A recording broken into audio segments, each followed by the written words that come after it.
दोस्तों नमस्कार। एसएम किसी चैनल में मैं आप सब लोगों का दिल से बहुत बहुत स्वागत करता हूं। दोस्तों जैसे कि आपको पता ही है Q2 के रिजल्ट का सीजन हम लोग को देखने को मिल रहा है और आज के दिन भी बहुत सारे बड़े बड़े कंपनी के नंबर हम लोग को देखने को यहाँ पे मिल रहे हैं। इनमें से कुछ दिग्गज कंपनी के नंबर ऑलरेडी यहाँ पे आ चुके हैं, कुछ कंपनी के नंबर अभी भी पेंडिंग है। चलिए इस वीडियो में तो मतलब पूरा Q2 से रिलेटेड ही जितने इंपॉर्टेंट पॉइंट्स है बहुत सारे कंपनीज को कवर करने की हम कोशिश करेंगे, तो इनको आप चाहो तो स्टडी कर सकते हो, आप भी यहाँ पे नोट करके चल सकते हो। स्टार्ट करते हैं सबसे पहले तो HDFC लाइफ के साथ। HDFC लाइफ की अगर हम लोग यहाँ पे बात कर ले तो आप देख सकते हैं कंपनी का जो नेट प्रीमियम इनकम है वो 14% तक बढ़ते हुए देखने को यहाँ पे मिल चुका है। आपको पता है लाइफ इंश्योरेंस वाली कंपनी भाई, तो इनके लिए सबसे इंपॉर्टेंट चीज़ होती है पॉलिसीज, एंड इस चीज़ के चलते क्या होता है कि प्रीमियम कितना यहाँ पे आ रहा है, और वो भी नेट प्रीमियम, ठीक है, क्योंकि पैसा यहाँ पे देना भी पड़ता है, वापस यहाँ पे आ भी जाता है। टोटल नेट प्रीमियम यहाँ पे बढ़ना इनके लिए इंपॉर्टेंट चीज़ होती है। वहाँ पे 14% की जंप देखने को मिल रही है, अच्छी बात है। नेट प्रॉफिट कितना है, तो नेट प्रॉफिट 3% का ही हम लोग को बढ़ते हुए देखने को मिल रहा है, बिकॉज कंपनी बड़ी कंपनी है, लार्ज कैप कंपनी है। लार्ज कैप कंपनी में जो परफॉर्मेंस रहता है वो धीमे धीमे हम लोग को देखने को यहाँ पे मिलता रहता है। देन अगर हम लोग यहाँ पे बात कर ले तो आप देख सकते हो, अच्छा इन टर्म्स ऑफ नंबर्स की 3% का पैट तो बढ़ा है ईयरली, बट कितना 448 करोड़। इस चीज़ को आप क्या कर सकते हैं, नोट करके चल सकते हो। देन दोस्तों अभी हम लोग यहाँ पे बात करेंगे Tata communication. Yes, Tata communication की अगर हम लोग बात करेंगे तो नंबर आप देख सकते हो, जो टॉप लाइन है कंपनी का 5,728 करोड़ पिछले साल सितंबर 24 में देखने को मिलता था, वो इस वक्त के सितंबर में कितना हो गया 6100 करोड़। अनुमान था 6090 के आसपास, तो 6100 रेवेन्यू के हिसाब से तो कंपनी ने अच्छी जंप दिखाई है। देन पिछले क्वार्टर की बात कर ले, जून क्वार्टर 1 में कितना था, क्वार्टर 1 में 5960 करोड़ का रेवेन्यू, 6100 करोड़, मतलब कंपनी की कमाई इनकम तो हम लोग को काफ़ी अच्छा देखने को यहाँ पे मिल चुका है। बट यस, कंपनी के जो खर्चे हैं वो इस वक्त हम लोग को काफ़ी बढ़ते हुए देखने को यहाँ पे मिल चुका है। एंड इसी चीज़ को सब कुछ कट करने के बाद, एडजस्टमेंट करने के बाद फाइनल हमें क्या देखने को मिल जाता है, नेट प्रॉफिट। तो इस वक्त का नेट प्रॉफिट कितना है 183 करोड़। अच्छा, एक साल पहले कितना था, सेम क्वार्टर में 227 करोड़, तो 227 करोड़ से 183 करोड़ ईयरली गिरावट देखने को मिल रही है। क्वार्टरली 190 करोड़ था, 183 करोड़, तो यहाँ पे भी हम लोग को साफ साफ न्यूमेरिकली गिरावट देखने को मिल रही है। और EPS भी आप देख सकते हो 7.97, 6.67, दोनों में अगर आप चेक करोगे तो 6.42, मतलब क्वार्टरली ईयरली हम लोग को अर्निंग्स में गिरावट देखने को यहाँ पे मिल रही है। टाटा कम्युनिकेशन की अगर बात कर ले, सेम इनका भी ज़्यादा खर्चे के चलते यहाँ पे हम लोग को जो प्रॉफिट है वो नीचे आते हुए देखने को मिल चुका है, डिस्पाइट ऑफ कंपनी का जो रेवेन्यू था वो क्वार्टरली ईयरली काफ़ी अनुमान से भी अच्छा रेवेन्यू हम लोग को देखने को यहाँ पे मिला था। नेक्स्ट अगर हम लोग यहाँ पे बात करें दोस्तों तो केसॉल्स। यस, केसॉल्स की अगर हम लोग यहाँ पे बात कर ले, ये भी IT स्पेस में काम करने वाली कंपनी, टेक्नोलॉजी स्पेस में काम करने वाली कंपनी, इनके भी नंबर हम लोग को देखने को मिल चुके हैं, जहाँ पे पिछले एक साल के Q2 की अगर बात कर ले तो टॉप लाइन कितना था 34.82, इस वक्त सितंबर की अगर बात कर ले, Q2 की बात कर ले कितना है 39.67। यस, ईयरली इनकम में तो जंप देखने को मिल रही है। Q1 में मतलब जून क्वार्टर की बात कर ले कितना था 37.67, और इस वक्त अगेन 39.67, मतलब यस, क्वार्टरली भी बात कर ले, ईयरली भी बात कर ले, दोनों में हम लोग को इनकम वाइज अच्छी जंप देखने को यहाँ पे मिल रही है। बट आपको बताइए सिर्फ इनकम देख के थोड़ी ना चलता है, खर्चे बिरचे बहुत सारे एडजस्टमेंट, वो सारी चीज़ें देखने के बाद फाइनल परफॉर्मेंस क्या आता है वो इंपॉर्टेंट है। एंड फाइनल परफॉर्मेंस की अगर बात कर ले, नेट प्रॉफिट की बात कर ले, तो यहाँ पे आप देख सकते हो 9.19 करोड़ का जो हम लोग को नेट प्रॉफिट देखने को मिलता था एक साल पहले, वो आज कितना हो गया 8.41। यहाँ पे ईयरली गिरावट देखने को यहाँ पे मिल रही है। 3 महीने पहले नियर बाय 6.5 करोड़ के आसपास का प्रॉफिट था, वो 8.5 करोड़, मतलब हम कंक्लूजन में क्या कह सकते हैं, यस कंपनी का ईयर ऑन ईयर परफॉर्मेंस हम लोग को गिरते हुए देखने को मिल चुका है, जो कि आप देख सकते हो। बट यस, क्वार्टरली कंपेयर करोगे तो वहाँ पे आपको जंप देखने को मिल रही है। EPS से भी आप वही देख सकते हो, 3.88 का EPS 3.55 यहाँ पे गिरते हुए देखने को मिल रहा है। बट लास्ट टाइम 2.71 था, वो 3.55 EPS वो हम लोग को बढ़ते हुए देखने को मिल चुका है। तो केसॉल्स की अगर हम लोग बात कर ले तो इनका performance year on year basis के हिसाब से गिरावट दिखा रहा है, बट क्वार्टरली अगर बात कर ले तो वहाँ पे हम लोग को ठीक ठाक जंप देखने को यहाँ पे मिल रही है।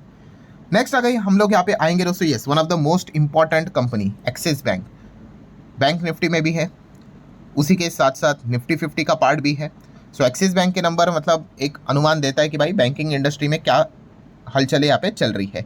सबसे पहले टोटल इनकम की बात कर ले कितना है, ओनली 1% की जंप है। यस, देन अगर हम लोग बात कर रहे हैं कंपनी का जो प्रॉफिट है यहाँ पे 25% का डाउनफॉल देखने को मिल रहा है। 5557 करोड़ का प्रॉफिट है। ठीक है, देखो आपको ईयरली क्वार्टरली अलग अलग डेटा मिलेगा, बट मोटा मोटी 25% का गिरावट देखने को मिल रहा है प्रॉफिट में। और प्रॉफिट इतना नीचे आता है, उसके पीछे का one of the most possibly strongest reason क्या रहता है? यस, वो रहता है प्रोविजन। बहुत सारे बैंक अच्छा कमाते हैं भाई प्रोविजन के पहले, बट प्रोविजन आपको पता है भाई, वो तो आपको करना ही पड़ेगा। आपको बताना पड़ेगा शेयर होल्डर को कि करंट लेवल पे एट प्रेजेंट ऐसा कितना अमाउंट का लोन है जो कि आपने यहाँ पे मान के चलना चाहिए कि शायद से नहीं आएगा। और इसी चीज़ के चलते दोस्तों आप यहाँ पे देख सकते हैं कि वन टाइम प्रोविजन एक बहुत बड़ा समवेयर अराउंड 1200 करोड़ के आसपास का एक प्रोविजन हम लोग को देखने को मिल चुका है, जिसने क्या कर दिया, पूरे प्रॉफिट को नीचे खींच दिया है। ठीक है, तो ये एक चीज़ हम लोग को देखने को यहाँ पे मिल रही है। वैसे असेट क्वालिटी की बात करें, एसेट क्वालिटी मतलब क्या, एनपीए, वो इंप्रूव देखने को यहाँ पे मिल रहा है। अच्छा, कितना इंप्रूव है तो चलो वो भी हम लोग यहाँ पे देख लेते हैं। बट यस, जो हम लोगों ने अभी देखा कि कंपनी का जो प्रॉफिट है वो मतलब आप यहाँ पे देख सकते हो कि लास्ट टाइम कितना था और अभी यहाँ पे कितना था, समवेयर अराउंड 6917, मतलब ऑलमोस्ट 7000 करोड़ के आसपास था एक साल पहले, और अभी ये 5000 के रेंज में हम लोग को देखने को यहाँ पे मिल रहा है। सो मेन रीज़न क्या है, जैसे हम लोगों ने देखा वन टाइम बड़ा प्रोविजन देखने को यहाँ पे मिल गया है, इस चीज़ के चलते ये प्रॉफिट हम लोग को नीचे आते हुए देखने को मिल चुका है। नेक्स्ट अगर हम लोग यहाँ पे बात करें, नो डाउट एनपीए के ऊपर हम लोग आएंगे, बट उसी के साथ साथ नेट इंटरेस्ट इनकम भी आप देख सकते हो 1.9% हम लोग को देखने को यहाँ पे मिल रहा है। सो कितना यहाँ पे हो चुका है, वो 13,744 करोड़ का नेट इंटरेस्ट इनकम हम लोग को देखने को मिल रहा है। ईयरली बेसिस 1.9% की जंप है। देन आ जाते हैं दोस्तों एनपीए के ऊपर। एनपीए से रिलेटेड हम लोगों ने क्या देखा कि इंप्रूव हुआ है। इंप्रूव हुआ है मतलब अच्छा गिरना, मतलब एनपीए इंप्रूव होना, इसको हम लोग यहाँ पे कहते हैं। सो अगर हम लोग यहाँ पे जीएनपीए की बात करें, ग्रॉस एनपीए, सो पहले कितना था, 1.57 था और आज 1.47। ठीक है, पहले मतलब हम लोग पिछले क्वार्टर की बात करें, जून क्वार्टर की, सो 1.57 से गिर के 1.46, अच्छी बात है। और नेट एनपीए की बात कर ले तो लास्ट टाइम अगर हम लोग देखेंगे 0.45 था, वो यहाँ पे गिर के 0.44 हम लोग को देखने को मिल चुका है। सो इसलिए हम यहाँ पे कह सकते हैं ये एक बहुत अच्छा डेटा हम लोग को देखने को मिलेगा, बिकॉज जितने आपके एनपीएस कम होते हैं उतना आपके भविष्य के नंबर्स अच्छे आने के चांसेस होते हैं, क्योंकि एनपीए से ही क्या निकलता है भाई, प्रोविजन निकलता है। जितने आपके एनपीए होंगे उसी के हिसाब से आपको प्रोविजनिंग यहाँ पे करके बतानी पड़ती है। सो ज़्यादा एनपीए तो अल्टीमेटली आपके प्रोविजनिंग के चांसेस यहाँ पे बढ़ जाएंगे, और ज़्यादा प्रोविजन मतलब आपका प्रॉफिट गिर जाएगा। सो जितना यहाँ पे एसेट क्वालिटी इंप्रूव होगा उतने ज़्यादा भविष्य के अच्छे परफॉर्मेंस के आने के चांसेस ज़्यादा रहते हैं। अब आ जाते हैं दोस्तों आज के दिन का सबसे इंपॉर्टेंट कंपनी, जो कि हर किसी के रडार के ऊपर यहाँ पे रहा, not only because of Q2 के रिजल्ट, बट सबसे बड़ा important surprising point, bonus. Yes दोस्तों, HDFC AMC की हम लोग यहाँ पे बात करें, म्यूचुअल फंड वाली कंपनी। सो इन्होंने बोनस अनाउंस यहाँ पे कर लिया है। Yes, first ever bonus since listing. ठीक है, if I am not wrong somewhere around 2018 में ये कंपनी लिस्ट यहाँ पे हुई थी, एंड उसके बाद आज तक कभी बोनस नहीं मिला था। बोनस की बात कर ले तो आप यहाँ पे देख सकते हो 1:1 का बोनस का अनाउंसमेंट यहाँ पे हो चुका है। हालांकि मैं बार बार आप लोगों को 1000 बार ये बात आपको बता चुका हूँ, बोनस मतलब आपके शेयर डबल होंगे क्या, हाँ, बट क्या शेयर प्राइस सेम रहेगा क्या, नहीं। जितने से आपका शेयर मतलब आपका जो क्वांटिटी है मल्टीप्लाई बाय कितना होगा, अभी जैसे मैंने बोला 2, तो शेयर प्राइस क्या होगा, यस, डिवाइड बाय 2, तो अल्टीमेटली आपका इन्वेस्टमेंट उतना ही रहता है। सो इसका फ़ायदा क्या है, जैसे मैंने बोला ना, आज जो शेयर आपको देखने को मिल रहा है वो आपको आधे दाम के ऊपर देखने को मिलेगा। सो बहुत सारे रिटेल पार्टिसिपेंट हम कह सकते हैं जिनके पास कम पूंजी होती है, एंड फिर भी वो इस कंपनी में इंटरेस्टेड थे, but just because of company का प्राइस बहुत ज़्यादा देखने को मिलता था, वो अब इसको कंसिडर चाहे तो कर सकते हैं। ये एक one of the strongest reason हम लोग को देखने को मिल जाता है। ठीक है, एक्स्ट्रा कोई बेनिफिट नहीं मिलता है भाई, कि अगर आपको ऐसा लग रहा है कि अभी खरीद लिए एंड इस चीज़ के चलते शेयर का प्राइस उतना ही रहेगा, बाकी का बेच दूंगा, ऐसा नहीं होता है। ठीक है, सो HDFC AMC ने बोनस का अनाउंसमेंट यहाँ पे किया है। इस चीज़ के चलते कंपनी के नंबर से ज़्यादा इसी की चर्चा हो गई। ठीक है, ऐसा कंपनी के नंबर कैसे रहे, तो नेट प्रॉफिट आप देख सकते हैं 25% की जंप लगाकर 718 करोड़ के देखने को मिल चुके हैं। अगर हम लोग परफॉर्मेंस की बात करें, मतलब 718 करोड़ जो आपको प्रॉफिट देखने को मिल रहा है, पिछले क्वार्टर में कितना था, सो आप देख सकते हो 747 करोड़। मतलब क्या है, क्वार्टरली तो नेट प्रॉफिट नीचे है, ईयरली अच्छा है, 576 करोड़ था, वो 718 करोड़ हो गया। सो ईयरली प्रॉफिट यहाँ पे बड़ा है, बट क्वार्टरली डाउनफॉल देखने को मिल चुका है। यही चीज़ आप EPS में भी देख सकते हो। इस वक्त का EPS कितना है, 33.58, पिछले टाइम ये 34.95 था। मतलब वही चीज़, क्वार्टरली डाउन है, ईयरली अप है। ईयरली अप है मतलब ईयरली कितना था, 26.99, मतलब ऑलमोस्ट 27, और वो कितना अभी है 33.58। मतलब HDFC AMC की अगर हम बात कर ले, क्वार्टर ऑन क्वार्टर कंपनी का परफॉर्मेंस हम लोग को गिरते हुए देखने को मिल रहा है, बट ईयर ऑन ईयर की बात कर ले, यस कंपनी का परफॉर्मेंस बढ़ते हुए देखने को यहाँ पे मिल रहा है। ठीक है, बट जैसे मैंने क्या बोला आपको, सबसे ज़्यादा चर्चा किसकी रही, यस कंपनी के बोनस की। आप यहाँ पे देखोगे प्रॉफिट लिखा है, उसके आगे ही आपको बोनस से रिलेटेड चीज़ें देखने को यहाँ पे मिल जाएंगी। आ जाते हैं दोस्तों आखिरी कंपनी के ऊपर, IRFC। यस IRFC की अगर हम लोग यहाँ पे बात कर ले तो कोई यहाँ पे NPA, कोई टैक्सेशन का तो कोई लफड़ा नहीं, एकदम ईजी नंबर्स यहाँ पे पढ़ने वाले होते हैं। टॉप लाइन 6900 करोड़ से 6372 हम लोग को देखने को मिल रहा है, मतलब ईयरली डाउनफॉल।